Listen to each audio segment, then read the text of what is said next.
Ayan, sarap na sarap sila maligo. Tingnan mo naman sila, oh. Napakaganda. Ayun, dito po sa amin yan, sa Pagray, sa Antipolo. Ayun.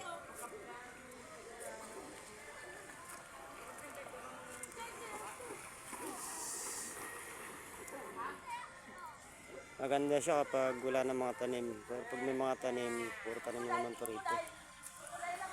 Taniman to rito pag ano, pag summer.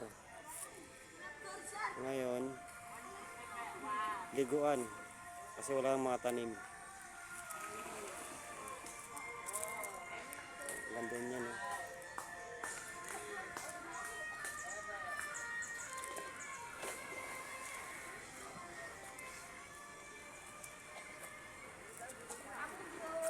Ayan dati, yun. Yung daanan na yan. Yan yung igiba namin dati paakyat. Doon, tapos doon yung tangke niyan. Wala pa ang tubig dito na ano. Manila water. So, ang dami ng mga bahay rin dito. Yung mga bahay na rin dito. Bahay ng tsuhin ko. Tapos yun, bahay ng tsuhin ko rin.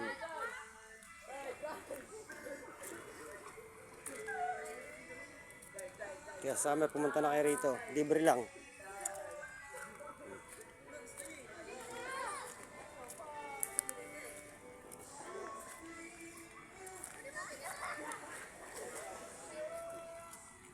Ayan yung birthday boy, oh. Yung nakapula na yun. PJ. Anak na Ate Hermy. Ang content creator ni Ate Hermy.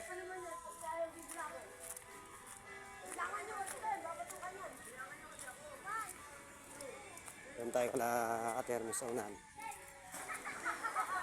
Namimingot sila, eh.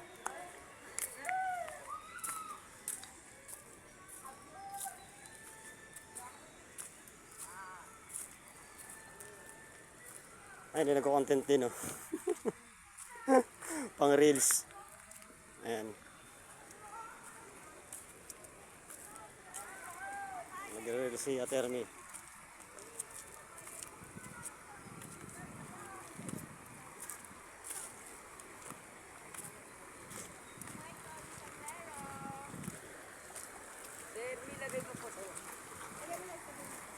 At may nakita ako doon sa malayo. Ano yun? Sila yun. Ang dami.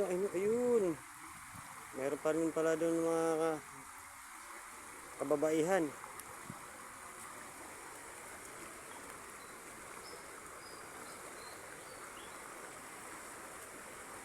Puntahan niya natin sila. Anong ginagawa nyo dyan?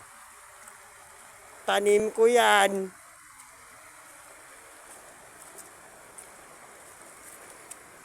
Ayan si Cholo. Asawa ni Ate Hermy. Humimingot daw. Kuha na siya ng ano. Mapupulutan namin. Kapag wala siya nakakuha, wala kaming inom. Wala kaming pulutan, eh.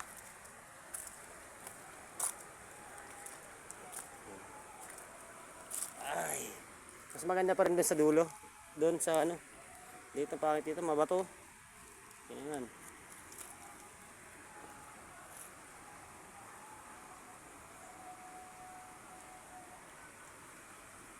Painan mo yan ang bulating babae. Bulating babae, painan mo. Para mabilis makaano. Makabingwit.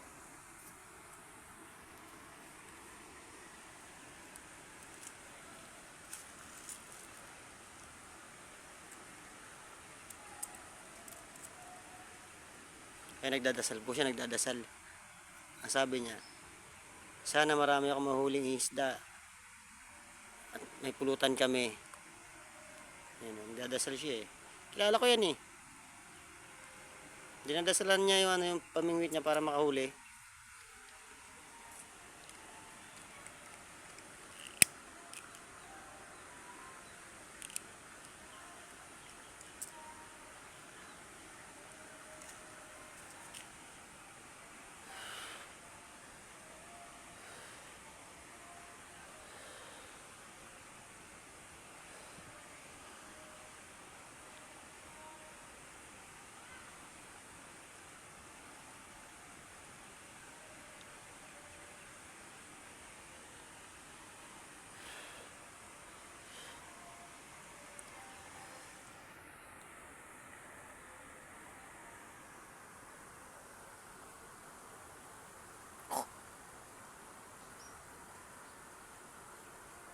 Hanggang dito na lang. Bye-bye.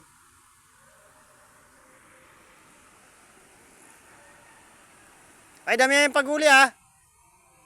Para may pulutan tayo.